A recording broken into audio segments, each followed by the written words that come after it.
২০২৪ সালের জুলাই আর অগাস্ট মাস বাংলাদেশে যা ঘটে গেল তা এক কথায় অবিশ্বাস্য। একটা ছাত্র আন্দোলন থেকে শুরু হয়ে শেষ পর্যন্ত পতন হলো একটা গোটা সরকারের। তো চলুন জাতিসংঘের মানবাধিকার অফিসের রিপোর্ট আর অন্যান্য সূত্রের উপর ভিত্তি করে আমরা একটু গভীরভাবে বিশ্লেষণ করে দেখি ঠিক কিভাবে এই ঘটনাগুলো একটা দেশের ইতিহাসের মোড় ঘুরিয়ে দিল। শুরুটা হয়েছিল ছাত্রদের একটা দাবি নিয়ে, সরকারি চাকরিতে কোটা সংস্কার। কিন্তু যেটা একটা নির্দিষ্ট দাবি নিয়ে শুরু হয়েছিল সেটা খুব তাড়াতাড়ি সারা দেশে ছড়িয়ে পড়ে, আর এর প্রতিক্রিয়ায় রাষ্ট্র এতটাই সহিংস হয়ে ওঠে যে পরিস্থিতি পুরোপুরি নিয়ন্ত্রণের বাইরে চলে যায়। পুরো ব্যাপারটা ঠিকমতো বুঝতে হলে আমাদের কয়েকটা ধাপে এগোতে হবে। প্রথমে আমরা দেখব এই বিক্ষোভের আগুনটা ঠিক কিভাবে জ্বলে উঠল। তারপর দেখব রাষ্ট্র কিভাবে এর বিরুদ্ধে নৃশংস দমন অভিযান চালালো। এরপর আসবে সরকারের পতন এবং তার পরের ঘটনাপ্রবাহ, মানে প্রতিহিংসা আর সহিংসার পর্ব।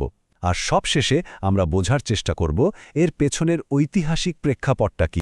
তাহলে চলুন সরাসরি প্রথম অংশে যাই।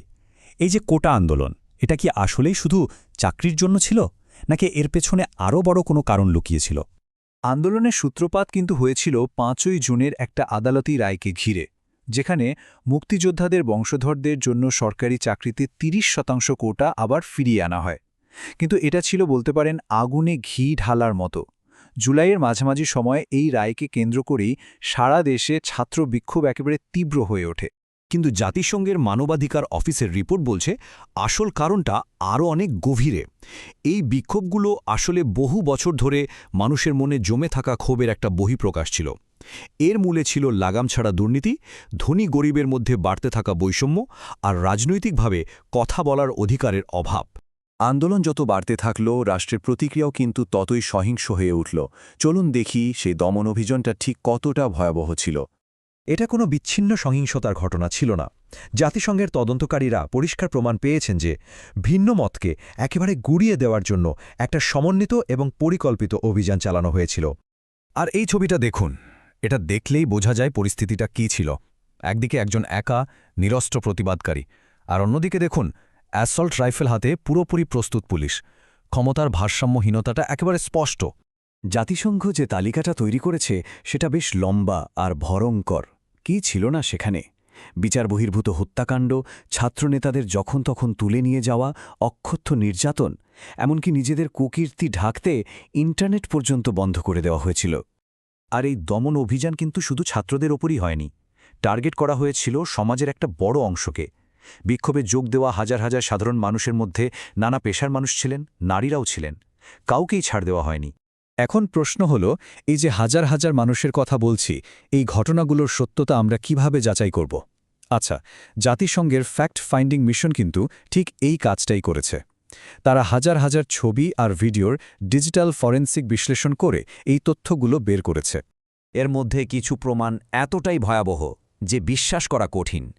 এই ধরনের পরিকল্পিত সহিংসতার কারণে এখন গুরুত্বপূর্ণ প্রশ্ন উঠছে যে আন্তর্জাতিক আইন অনুযায়ী এগুলো মানবতার বিরুদ্ধে অপরাধ হিসেবে গণ্য হবে কিনা। কিন্তু রাষ্ট্রের এই চরম সহিংসতা কি বিক্ষোভকে দমাতে পেরেছিল? না, বরং পুরো আন্দোলনটাই একটা নতুন দিকে মোড় নিল। চলুন দেখি কিভাবে এই দমনপীড়নই শেষ পর্যন্ত সরকারের পতনের কারণ হয়ে দাঁড়াল। রাষ্ট্রের এই নৃশংস দমন অভিযানটা আসলে বুমেরাং হয়ে গিয়েছিল।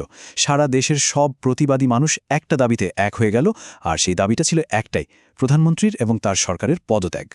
আর তার ফল পেতেও কিন্তু বেশি দিন লাগেনি। ৫ই আগস্ট যখন পরিস্থিতি পুরোপুরি নিয়ন্ত্রণের বাইরে, তখন প্রধানমন্ত্রী পদত্যাগ করে দেশ ছাড়েন।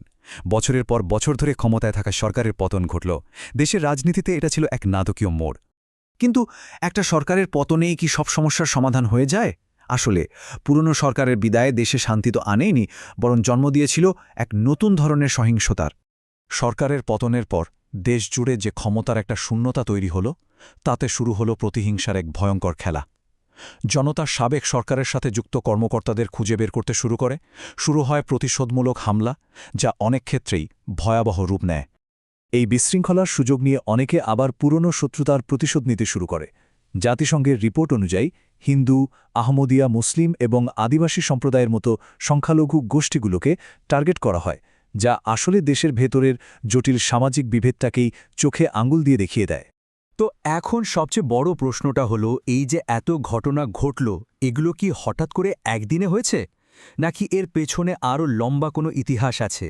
সত্যি কথা বলতে কি, মানবাধিকার সংগঠনগুলো কিন্তু কয়েক দশক ধরেই রাষ্ট্রীয় সহিংসতা আর ক্ষমতার অপব্যবহারের এমন চিত্র তুলে ধরছে। এই যে স্ক্রিনে দেখছেন 2006 সালের একটা রিপোর্ট, এটা তো কেবল একটা উদাহরণ। সমস্যাটা যে কতটা পুরনো তা এটা দেখলেই বোঝা যায়। এই দমন পীড়নের চক্রটা কিন্তু একদমই নতুন কিছু না। জাতিসংঘের রিপোর্টগুলোই দেখুন, 2013 থেকে 2023 পর্যন্ত প্রায় প্রতি বছরই ছাত্র বা বিরোধী দলের বিক্ষোভে একই রকম সহিংস দমন অভিযান চালানো হয়েছে। এটা যেন দেশের রাজনৈতিক ইতিহাসের একটা নিয়মিত আর দুঃখজনক অধ্যায় হয়ে দাঁড়িয়েছে। এখন প্রশ্ন হল, এই চক্রটা কেন বারবার ফিরে আসে? বিশেষজ্ঞরা এর একটা কারণ হিসেবে বলেন প্রমাণ লোপাট। এর মানে হল, যারা ক্ষমতায় থাকে তারা নিজেদের অপরাধ ঢাকতে আর বিচার এড়াতে পরিকল্পিতভাবে সব প্রমাণ নষ্ট করে ফেলে, আর এভাবেই বিচারহীনতার একটা সংস্কৃতি তৈরি হয়। সবশেষে এই পুরো আলোচনাটা বাংলাদেশের ভবিষ্যতের জন্য একটা খুব জরুরি প্রশ্ন রেখে যায়।